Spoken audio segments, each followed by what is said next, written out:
The Gears of War multiplayer reveal is about to come out. You can skip to this timestamp if you just want the reaction, but before that, I'm going to be talking about some of my predictions and what I think is going to happen. So one of the things I've heard the most about is wall bouncing. Even on my little clip in Gears 1 where I barely wall bounced because there was a sniper, I saw somebody complaining that I wall bounced and they were like, oh man, I'm so happy that they're going to get rid of this on that little small ass clip of me wall bouncing. And in general, I think people have been complaining about wall bouncing a lot more ever since they found out that Gears of War E-Day was not going to have wall bouncing, which I think is ridiculous. I think Gears E-Day will still have wall bouncing. It might be a little bit slower, like maybe Gears 1 level, which is what I was doing in that clip, but definitely not gone completely. I don't understand why they would completely get rid of it. Even though, yes, I agree, if they were to do it in here, then it would make sense because they're already doing a lot of changes to the movement. But I don't think that they're going to get rid of wall bouncing in its entirety. I just don't see that ever happening. I could see them slowing it down, but getting rid of it, I just don't see that happening. I also seen a lot of people talking about like characters who aren't technically born yet or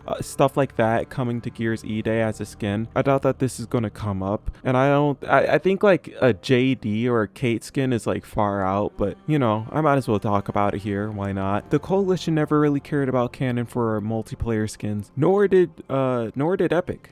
So I don't really see why it would be an issue. If you're telling me that having Flamehead Marcus is cool, but having Dell is too immersion breaking, then I don't know what to tell you, but I don't agree. I do not agree with that. We got it going from 2 minutes ago. Okay. Okay.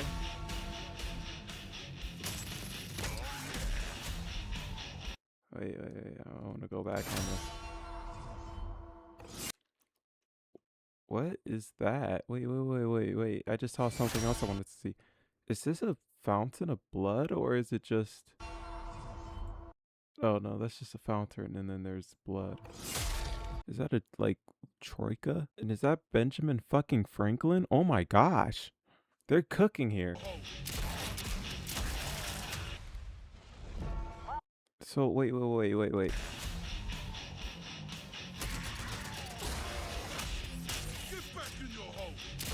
So whenever you shoot on your National, it does a little, it aims up a little bit. Like, there's a name to that, and I just can't remember it because I'm tired. Something I forgot to say too during my prediction is I think they're gonna bring back classic maps, but a lot of these classic maps, they're gonna have stuff like this. You see these like little areas, these flower pots. I think you'll be able to climb up on these. So like little things like that. When they bring back these classic maps, they're gonna have stuff like this crawling around with them. These areas with verticality. And what the hell was that? I was talking about the verticality. What the? Wait. What is this? I was so busy talking about these damn flower pots. I'm refusing to address the elephant in the room. What is that? Okay, so 3 squads.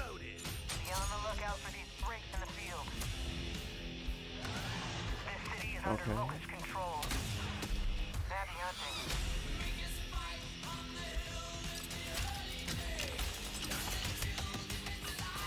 So, will it be like the last squad standing wins? Okay. The bomb. We're playing CS:GO now? Oh, you'll get to ride in the Raven? That's hard.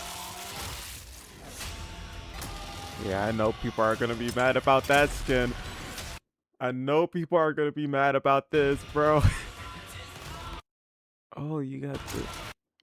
Dude, imagine you would be able to like climb on this shit. I'm not even thinking about the sliding because I know damn well the sliding is going to be such a challenging thing to learn and master. At least I know it will be for me. But I think that's a loud minority, to be honest with you. Like a loud minority hates all these like goofier skins because if they didn't sell, then in reality, I don't think that they would keep doing them. They don't care about like lore accuracy or all of that when it comes to multiplayer. I'm not gonna like feel like I'm out of the game just by seeing some lightning on some skin. I could understand where it feels like a little weird if it was in the story mode, but they've never allowed skins in story mode unless it was New Game Plus. I guess that's all. Um that was interesting though. I mean, I'm really excited. I'm not even like a horde player like that. I've definitely played a good bit of it, but I've never really been much of a horde guy. But I'm excited to even play horde and see what's going on with that. And someone can explain because I might just be stupid here, but I'm assuming what's going on here is like I said before when I was joking, it is going to be like CS:GO but in horde.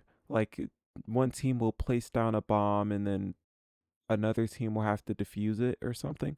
Or is it just like it'll be three team? I wonder what the teams thing will like really be about because clearly the teams will have to like come do something, right?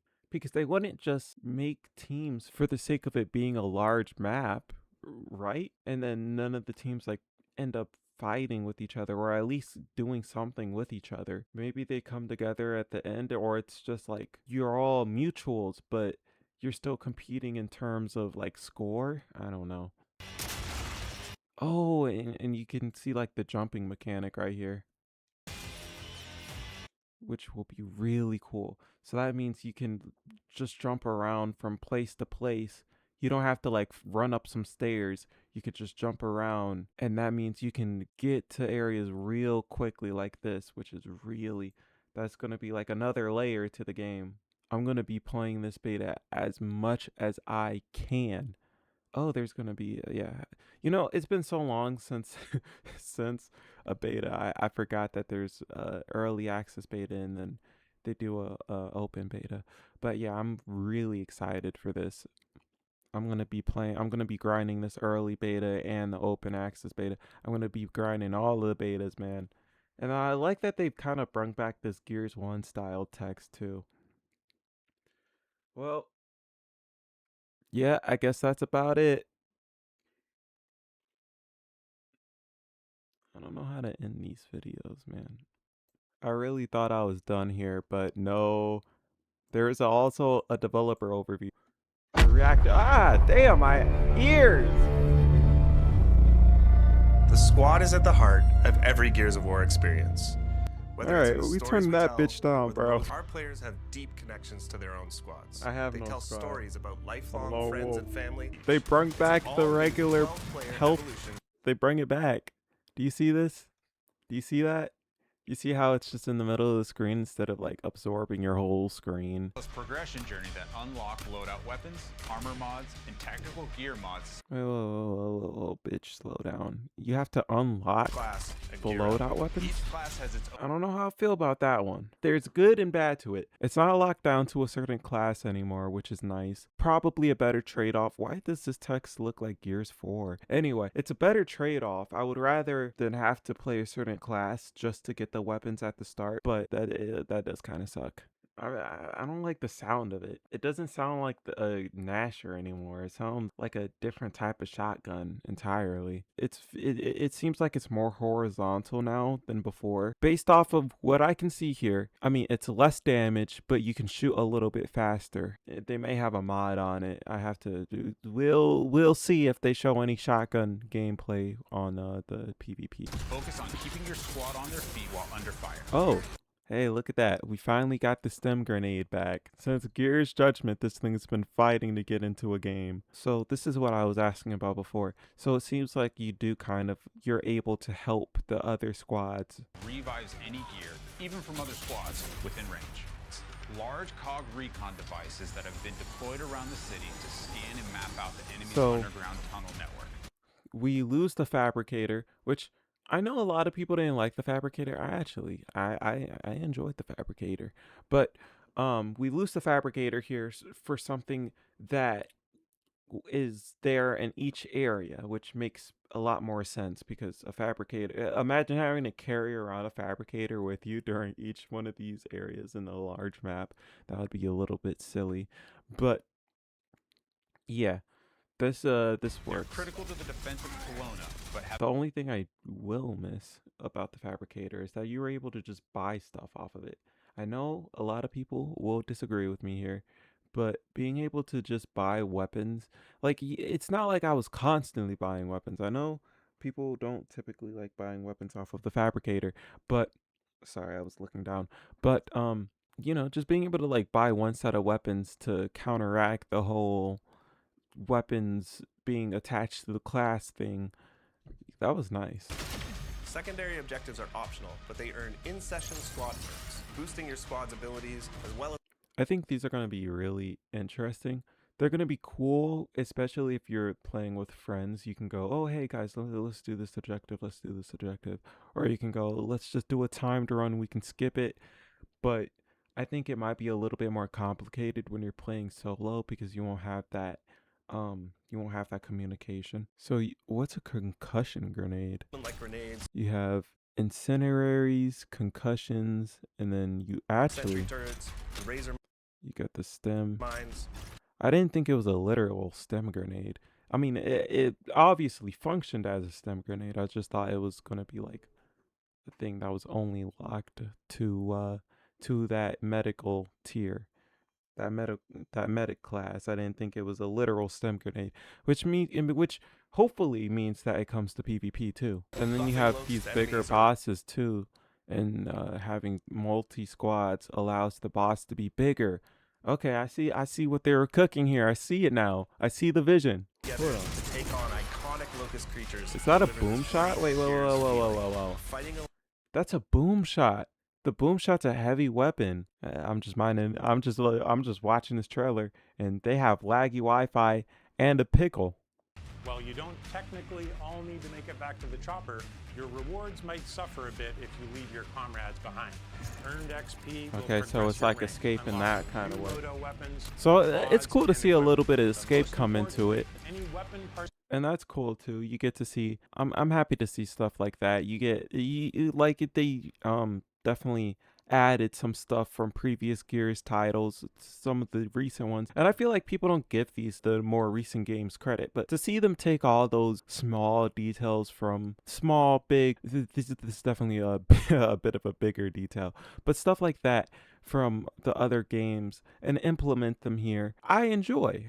I think it's important to, when you're making a good Gears game, to not ignore Gears 4, Gears 5, and Gears Tactics. We can ignore Gears Pop, but I do think it is important to look at all those other games because they have a lot of good things to them, whether people like to acknowledge it or not. you and your squad combine your builds, it can be the difference that gets you through an especially tough mission. Horde's strategy wait, than I'm we've sorry. ever had before. One more time, And bro. of course, One more you time. and your squad Did this dude come out the 1700s with this fit, dog? What do you have on, my boy? And here we go, versus. The ultimate squad challenge in Gears has always been founded on versus modes. Two squads going You know, before we get into the verses though, I gotta say I'm actually kind of hyped. Now I'm actually kind of excited to play Horde, and I'm usually not a Horde player. I'm not usually excited for Horde. I play Horde because it's there, and it's a little bit of fun. But I don't usually touch Horde like that, so it's kind of weird being excited for Horde, but I'm excited for Horde. I want to play this now. Look teamwork at and clutch this. gameplay. Look, you can't just instantly revive somebody. I mean, that was pretty quick, but I feel like that implies that the revive times will change dynamically, or it could be changed within like settings of a custom. When I say dynamically, I mean like maybe depending on like the game mode, or maybe if you're really low and you're nearly dead, it might take a little bit longer to revive than someone who just got downed. I gotta say too, I don't like 4v4. I know they took this from Gears 4, and Gears 4 I think Gears 4 is only 4v4 and competitive, but I don't care for 4v4. I like a little bit more of the craziness of the 5v5. At least with this game, it's built off of the idea of being 4v4, where Gears 5, I think they changed it to 4v4 on competitive later down the line. So the maps being 4v4 in mind should help it feel a little bit better, Starts with hopefully. the same loadout. fighting on symmetrical battlefields to claim key weapon That makes me spawns upset. across I don't the like that. I miss Gears 3 having a bunch of dynamic loadouts where you had Gears 3 had a lot of different changes in their loadouts. Like you had 3 different lancers you could choose from and 2 different nashers. I mean 2 different shotguns. I miss that. I wish that they went back to that here instead of everyone starts with the same exact loadout. That's disappointing. locations. Our launch maps.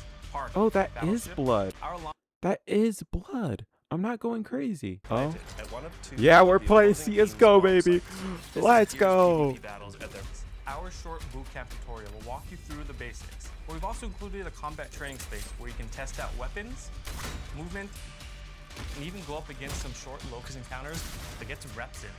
This is cool.